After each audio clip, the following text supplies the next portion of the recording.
गुजरात को भारत का growth engine बनाने की तैयारियां पूरी शिद्दत के साथ चल रही हैं। वाइब्रेंट गुजरात ग्लोबल समिट के जरिए इस सपने को साकार करना मुश्किल नहीं है।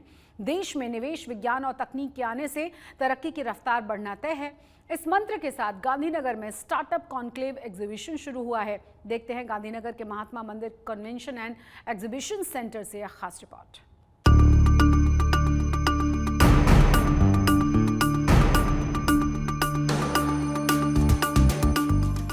देश से लेकर विदेश तक 10वें वाइब्रेंट गुजरात ग्लोबल समिट की जोरदार तैयारी चल रही है। जनवरी में होने वाले इस समारोह को सफल बनाने के लिए गुजरात के मुख्यमंत्री भूपेंद्र पटेल जी जान से जुटे हैं।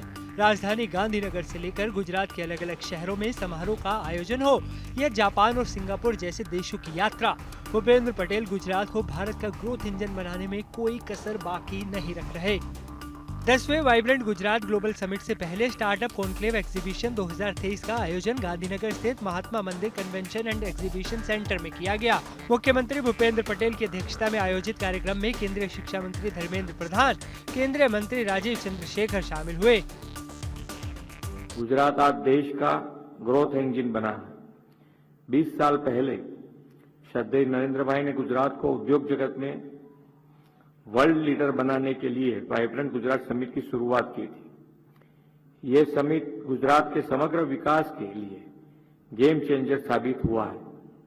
इनोवेशन को प्रोत्साहित करने, उद्यमिता को बढ़ावा देने और देश को प्रगति की ओर ले जाने में देश के युवाओं की भूमिका महत्वपूर्ण है। I think the first Prime Minister in our country publicly emphasized we need wealth creators. Everybody needs, for all the things need wealth. But first time, it is coming from the leadership. We have to create more wealth creators. We have to have more job creators. इस कार्यक्रम में अलग अलग विषयों पर session और master कक्षाएं रखी गयी। बता दें कि पिछले 3 साल से गुजरात देश में सबसे अच्छा स्टार्टअप इकोसिस्टम वाला राज्य है। भारत सरकार के DPIIT ने करीब 99,000 स्टार्टअप को मान्यता दी है। इनमें से कम 108 स्टार्टअप यूनिकॉर्न यानी $1 बिलियन के टर्नओवर वाले हैं। इन 108 यूनिकॉर्न की कुल कीमत लगभग $340.80 बिलियन आकी गई है। गुजरात में 2020 में 873 स्टार्टअप शुरू किए गए, तो 2021 में ये संख्या 1703 और 2022 में 2276 हो गई। इसी तरह 2020-21 में गुजरात में प्रति व्यक्ति आय 2,12,821 थी, तो 2021-22 में ये बढ़कर 2.5 लाख रुपए हो गई। बता दें कि गुजरात में साल 2003 से वाइब्रेंट समिट की शुरुआत हुई थी, जिसके बाद से हर 2 साल पर समिट आयोजित होती है। इस समिट के मद्देनजर गुजरात सरकार की तरफ से देश विदेश में कई रोड शो किए गए। वाइब्रेंट गुजरात ग्लोबल समिट के लिए अब तक 16 देशों और 14 संगठनों ने भागीदार बनने की पुष्टि की है।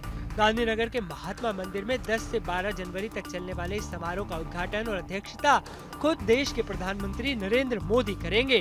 यानी जब प्रधानमंत्री का नेतृत्व हासिल है तो फिर वाइब्रेंट गुजरात ग्लोबल समिट की सफलता भी तय ही समझिए। अहमदाबाद से अतुल तिवारी और गांधीनगर से दुर्गेश मेहता के साथ ब्रजेश दोषी, आज तक।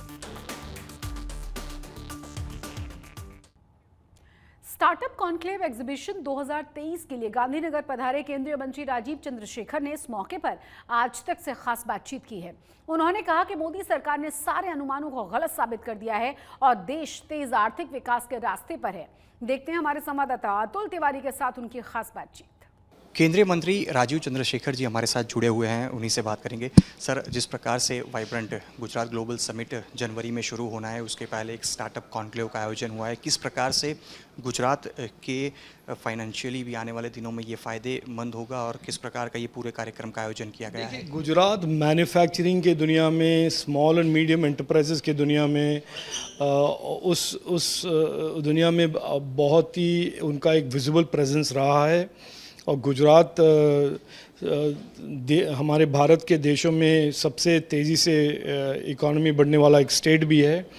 और गुजरात के सरकार को मैं एक तरह से कंग्रेचुलेशंस भी दूंगा, धन्यवाद भी दूंगा कि उन्होंने ये डिजिटल इकॉनमी और ये जो इनोवेशन इकॉनमी को भी उन्होंने बहुत जल्द रिकग्नाइज़ किया है और ऐसे बड़ा प्रोग्राम स्टार्टअप कॉन्क्लेव उन्होंने ऑर्गेनाइज किया है, क्योंकि डिजिटल इकोनॉमी आज देश में 2.5 टाइम्स फास्टर देन जीडीपी उनका ग्रोथ है, और डिजिटल इकोनॉमी से जॉब्स, सेल्फ एम्प्लॉयमेंट के बहुत सारे अपॉर्चुनिटीज़ क्रिएट हो रहे हैं।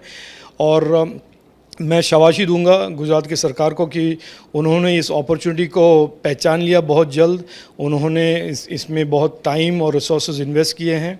मुझे एकदम यकीन है, एकदम पूरा कॉन्फिडेंस है कि डिजिटल इकोनॉमी भी गुजरात के इकोनॉमिक मॉडल में एक बहुत अहम उसका एक भूमिका रहेगा और एक बहुत अहम कंपोनेंट रहेगा।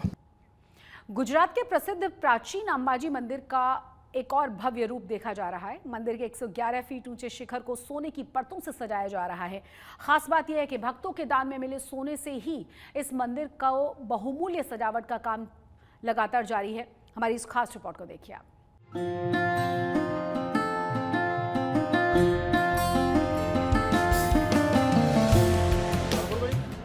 देश के 51 शक्तिपीठों में से एक गुजरात का अंबाजी मंदिर।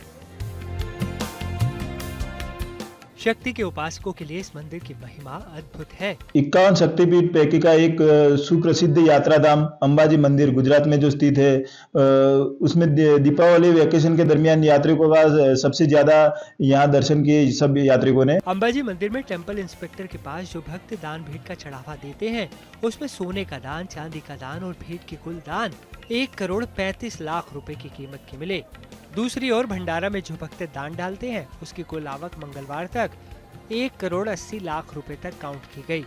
दोनों को मिलाकर अंबाजी मंदिर की कुल दान राशि 3,15,00,000 रुपए हो गई। टेंपल इंस्पेक्टर द्वारा जो रोकड़ सोना, चांदी, दागिना या लकड़ी स्वरूप जो भी भेंट स्वीकारते हैं, उसकी दिवाली वेकेशन दरमियान की कुल आवक 1,35,00,000 से ज्यादा हुई है। और भंडार की आवक जो दान भेंट पेटी की आवक होती है वो 1,33,00,000 से ज्यादा हुई। और लास्ट भंडार जो हुआ है वो 47 लाख का मंदिर को आवक हुई है। जब श्रद्धालु जी खोलकर मां के चरणों में सोने चांदी का दान दे रहे हैं, तो अंबाजी मंदिर को सोने की परतों से सजाने का काम भी साथ साथ तेजी से चल रहा है।